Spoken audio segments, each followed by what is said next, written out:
భరణి నిర్ణయం కథ. రచన నీరజ హరి ప్రఫల. కథాపఠనం మల్లవరపు సీతారాం కుమార్. భరణి, ఇదిగో లంచ్ బాక్సు పిలిచింది పార్వతి. థ్యాంక్స్ వదినా అంటూ పార్వతి చేతిలోంచి బాక్సును తీసుకొని హడావిడిగా ఆఫీసుకు వెళ్ళింది భరణి. మరి కాసేపటికి పారు వెళ్ళొస్తా, తలుపేసుకో అంటూ భర్త ప్రకాష్ కూడా ఆఫీసుకు వెళ్ళాక వీధి తలుపు వేసుకొని లోపలికి వచ్చి మిగిలిన ఇంటి పనంతా పూర్తి చేసుకొని ప్రశాంతంగా కాసేపు కూర్చున్నాక, భరణికి త్వరలో పెళ్లి చేస్తే బాగుండు. 6 నెలల క్రితమే తమందరినీ శాశ్వతంగా విడిచి వెళ్ళిన అత్తగారు కూడా సంతోషిస్తారు.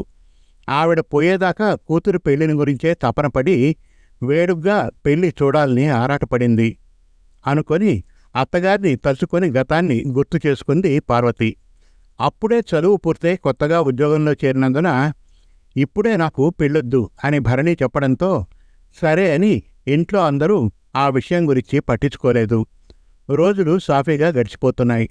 ఒక రోజున హార్ట్అటాక్తో నిద్రలోనే భరణి తల్లి చనిపోయింది. జరిగిన దానికి అందరూ ఎంతో బాధపడి మిగిలిన కార్యక్రమాలన్నీ యథావిధిగా పూర్తి చేశారు. క్రమేణీ భరణి, ప్రకాష్లు మామూలు జీవన స్థితులకు వచ్చి యథావిధిగా ఆఫీసులకు వెళ్తున్నారు.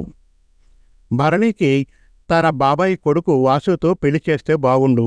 అతను ఈ ఊర్లోనే మంచి కంపెనీలో ఉద్యోగం చేస్తున్నాడు. బుద్ధిమంతుడు కూడా. అతనితో పెళ్ళైతే భరణి తమ కళ్ల ముందే ఉంటుంది. సాయంత్రం ఆఫీసు నుంచి రాగానే భర్తతో చెప్పి భరణి అభిప్రాయం కూడా కనుక్కోవాలి అనుకుంది పార్వతి. సాయంత్రం ఆఫీసు నుంచి ఇంటికి వచ్చాక భర్తకు భరణికి టీ, స్నాక్స్ ఇచ్చి తను తీసుకుంది. కాసేపటికి భరణి తన గదిలోకి వెళ్ళి ల్యాప్టాప్లో ఏదో పని చేసుకుంటుంది.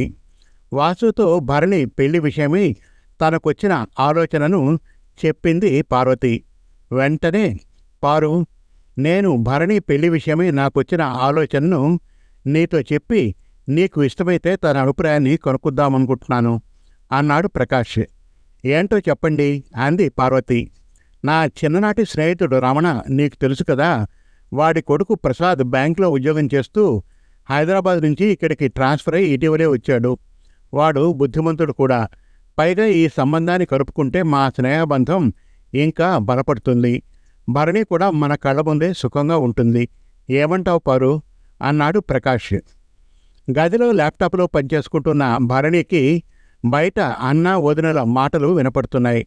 తన పేరు ప్రస్తావన వచ్చేటప్పటికీ ఏంటా అని ఆసక్తిగా వింటున్న భరణికి అది తన పెళ్లి విషయమని అర్థమై వాళ్ళ అభిప్రాయాలను విని వెంటనే వాళ్ల వద్దకు వచ్చింది. అన్నయ్య, వదిన, మీ మాటల మధ్యలో కల్పించుకుంటున్నందుకు నన్ను క్షమించండి. నా పెళ్లి గురించి ప్రస్తావన కనుక మధ్యలో నేను మీతో మాట్లాడడానికి వచ్చాను. గత 2 నెలలుగా నేను మీతో ఒక విషయం చెబుదామనుకుంటున్నాను.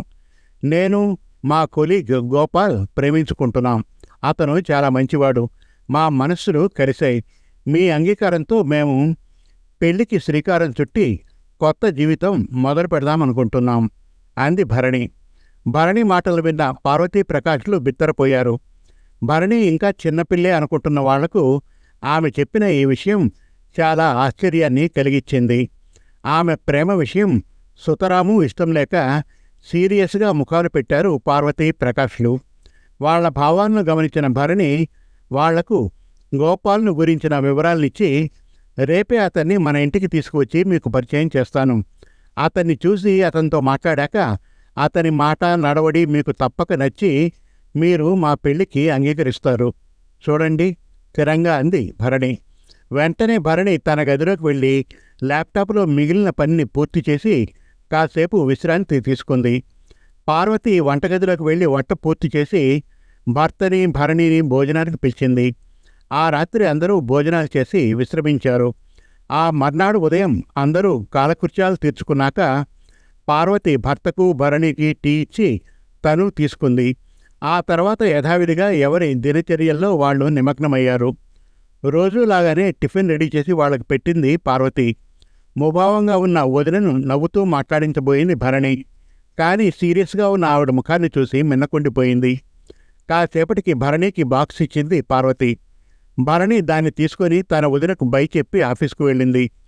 ప్రకాష్ కూడా ఆఫీస్కు వెళ్ళాక మిగిలిన పనిలో బిజీ అయింది పార్వతి. ఆ సాయంత్రం ఆఫీస్ నుంచి వస్తూ తన కూడా గోపాల్ని ఇంటికి తీసుకొచ్చి తన అన్న వదినలకు పరిచయం చేసింది భరణి. గోపాల్ అతని మాట తీరు, అతని సంస్కారం, పెద్దలంటే వినయ విధేయతలు పార్వతీ దంపతులకు నచ్చింది. వెంటనే భరణి గోపాల్ల పెళ్లికి శుభకత చూపారు.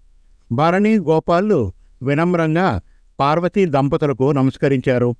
ఆ తర్వాత కాసేపటికి గోపాల్ వీళ్ళ వద్ద సెలవు తీసుకొని తన ఇంటికి వెళ్ళాడు. తమ పెళ్లికి ఆమోదించినందుకు భరణి తన అన్న వదినలకు ధన్యవాదాలను తెలిపింది. పార్వతీ ప్రకాష్లు నవ్వుతూ భరణిని దగ్గరకు తీసుకొని అభినందనలు తెలిపి మనస్ఫూర్తిగా ఆశీర్వదించారు. శుభం. మరిన్ని చక్కటి కథల కోసం, కవితల కోసం, వెబ్ సిరీస్ కోసం మనతెలుగుకథలు.com విజిట్ చేయండి. Thank you.